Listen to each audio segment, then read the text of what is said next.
मेरे प्यारे विद्यार्थियों, आपको जो दो 8 ग्रेड अभ्यास पुस्तिकाएं दी गई हैं, इसमें विज्ञान, गणित और सामाजिक विज्ञान है और दूसरी में और है जिसमें संस्कृत, हिंदी, अंग्रेजी है। तो हमें यह भर करके जो है 6 फरवरी के बाद अपने स्कूल में जमा करना है, जिससे इसको हमारे टीचर, हमारे जो कक्षा शिक्षक हैं वो इसको चेक करेंगे और इस पर नंबर भी देंगे। तो आज हम देखते हैं इसकी सामाजिक विज्ञान को, इसको भरते हैं और इनको हम समझते हैं। तो देखिए, इसमें जो ये सामाजिक विज्ञान दी गई है, इनके सभी पाठों को हम देखेंगे और इनको हम भर भी लेंगे। तो देखिए इनके प्रश्नों के। तो यहाँ देखिए दिया गया है अध्याय 6, नगर, व्यापारी और शिल्पी जन। इसके पहले वाले जो पाठ थे उसकी वीडियो मैंने इस पर अपलोड कर दी है, आप उसे जा कर के देख सकते हैं, तो देख लीजिए। ठीक, अब हम इसका प्रश्न शुरू करिए कि कांसा धातु किन किन धातुओं के मिल से बनती है? इसमें से किस वाद्य यंत्र जैसी ध्वनि उत्पन्न होती है इससे जो कांसा रहता है? तो इसमें एक जो मिश्रित धातु होती है कांसा, इते कौन सा लिखा हुआ है? यहाँ कांसा लिख लीजिए, कांसा, यही जो ऊपर लिखा कांसा, तो यहाँ लिख लेना है कांसा, ये कांसा लिख लीजिए। कांसा एक मिश्रित धातु होती है जो तांबे और रांगे यानी टिन के मेल से बनती है, और यह जो है इसके वाद्य यंत्र जैसी ध्वनि उत्पन्न होती है। ठीक, अगला प्रश्न देखिए। प्रश्न क्रमांक 2 दिया है कि मसूलीपट्टनम या मछलीपट्टनम नगर कहाँ स्थित है? तो मछलीपट्टनम भारत के आंध्र प्रदेश राज्य के कृष्णा जिले में स्थित एक शहर है जिसका नाम है मछलीपट्टनम। ठीक, अगला प्रश्न देखिए। प्रश्न क्रमांक 4, मंदिरों के आसपास नगरों के विकसित होने के क्या कारण थे? मंदिर जहाँ भी बन जाते थे वहाँ बड़े बड़े नगर बस जाते थे, इसका क्या कारण था? तो देखिए इसका उत्तर है कि शनै शनै यानी धीरे धीरे समय के साथ बड़ी संख्या में पुरोहित, पुजारी, कामगार, शिल्पी, व्यापारी आदि जो थे मंदिर तथा उसके दर्शनार्थियों एवं तीर्थयात्रियों की आवश्यकताओं की पूर्ति करने के लिए मंदिरों के आसपास बसते जाते थे। इस प्रकार से यहाँ पे नगर बस जाते थे। ठीक, अगला प्रश्न देखिए। प्रश्न क्रमांक 5 दिया गया है कि हप्पी की वास्तुकला के सौंदर्य का वर्णन कीजिए। जो हप्पी था उसकी वास्तुकला क्या थी? हप्पी में बिठाला मंदिर परिसर निसंदेह सबसे शानदार स्मारकों में से एक है। इसके मुख्य हाल में लगे 56 स्तंभों को थपथपाने पर उनमें से संगीत यानी लहरियां निकलती हैं। हाल के पूर्वी हिस्से में प्रसिद्ध शिलारथ है जो वास्तव में पत्थर के पहियों से चलता है। इस प्रकार से वह जो है मंदिर बना हुआ है।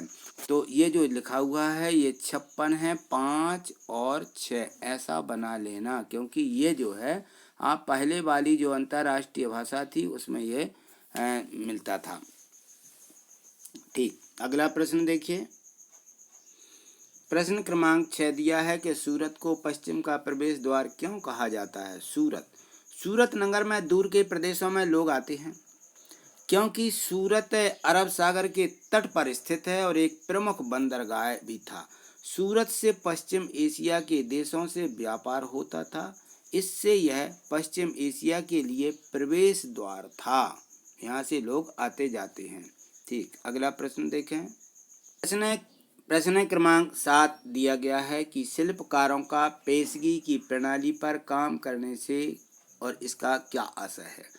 तो आशय यह है कि उन्होंने जिन यूरोपीय एजेंटों से पहले ही पेशगी ले ली थी उन्हीं के लिए उन्हें कपड़े बुनना होता था।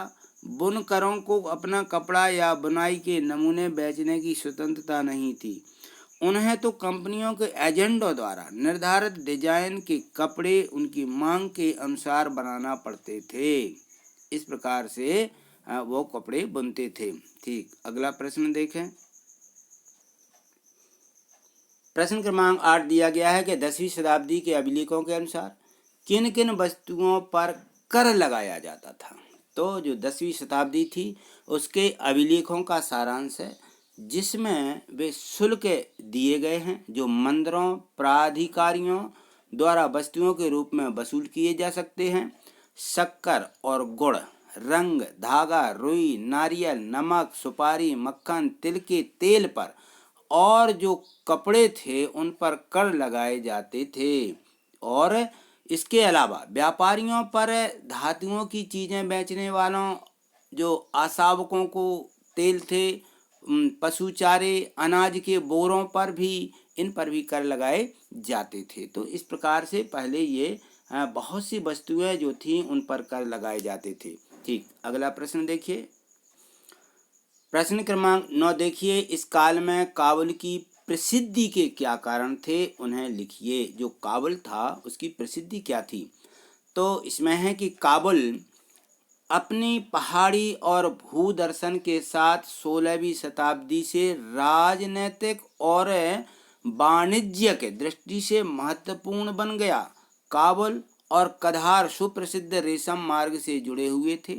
साथ ही घोड़ों पर व्यापार भी मुख्य रूप से इसी मार्ग से होता था।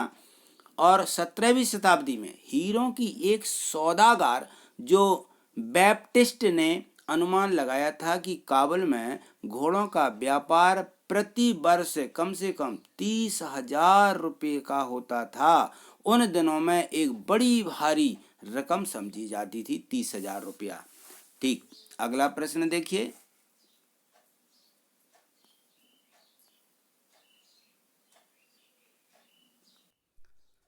प्रश्न क्रमांक 10 दिया गया है कि चोलकालीन कांस्य मूर्तियां किस प्रकार बनाई जाती थीं।